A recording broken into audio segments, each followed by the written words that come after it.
Friends देखो आम ये पणस को एमती छोट छोट क्यूब्रे काटी नहीं आपड़ चाहिए बड़ मत काटी पारे ये मुझे दुईट छोट आड़ को काटी नहीं ये गैस कड़े गरम पानी बसई नहीं पानी भी फुटलानी आम अल्प टिके हल्दी गुंड पकेबा प्रथम आम पणस को सीझे ना तार कषापण मारे देखु फ्रेंड्स मुझे पणस को कड़े बसई नहीं आम हाई फ्लेम 10 मिनट पर्यंत फुटेबा टिके सफ्ट हवा पर्यंत।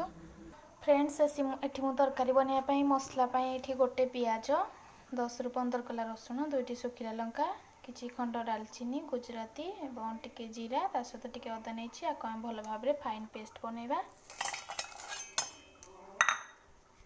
देखो फ्रेंड्स एठी मोर मसलाटी रेडी हो जाइए और केते कलरफुल होइछि। आपण मान जदि मो चैनल रे नुआ अछंती ताले प्लीज मो चैनल टी को लाइक शेयर सब्सक्राइब करंतु एवं बेल आइकन को दबाई मोर सबु नुआ वीडियो पाई प्रस्तुत रुहंतु।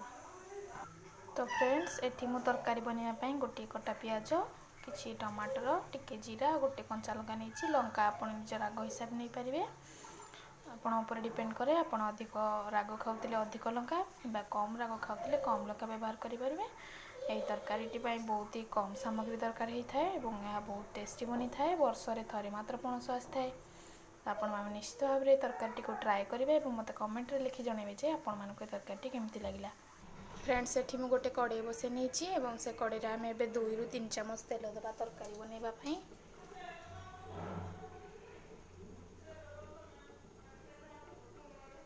आपण तेल निज हिसाब रे व्यवहार करि परिबे कम बेसी तरकारी हिसाब रे।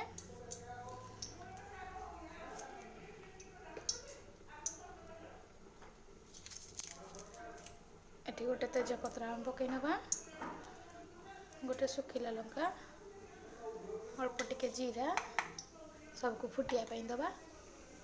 अब आम ए गोटे कंचा लंका पकेबा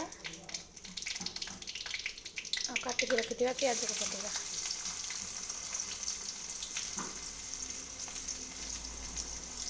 सबको लाल करी भाजबा। आमर पियाज अब लाल हो गलानी आम आगुरी बाटिकी रखिथिबा मसला आदरे पकई नबा ता सहित कटा टमाटो को मध्य पकई नबा।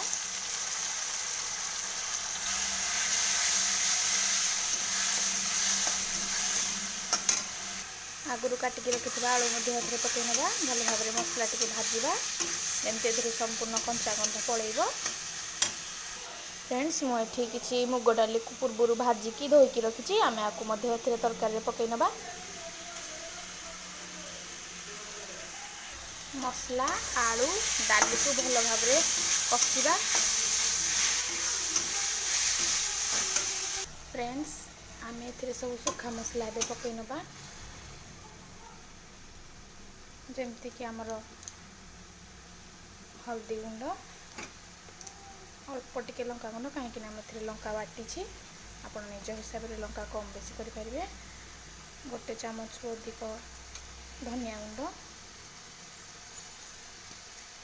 आउ टिके गरम मसला गुंड बास से मसला ही पड़ो।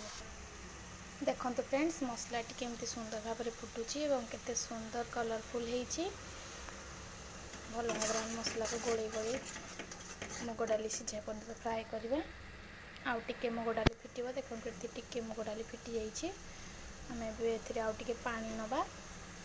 फ्रेंड्स आमर मसला ये रेडी हो जाइए आम ए सीझेक रखिया पणस को पकई नबा। मसला संगे पणस को भल भाव में मिसई नेबा और 10 मिनट पर्यंत भल भाव में कषिबा मसला सहित। देखो फ्रेंड्स तरकारी सुखिला हो जाइए आम ए गरम पानी पकेबा आवश्यक मुताबिक आप जी झोल चाहिए से हिसाब से पानी रखिए। आम ए धनिया पत्र पकई नबा। देखो तरकारी रेडी हो जाइए। आपड़ जदि प्रथम थर मो चैनल टी देखुं ताले प्लीज मो चैनल टी को सब्सक्राइब करेंगे ए वीडियो टी को लाइक करेंगे फ्रेंड्स मान सहित शेयर करेंगे। जय जगन्नाथ धन्यवाद।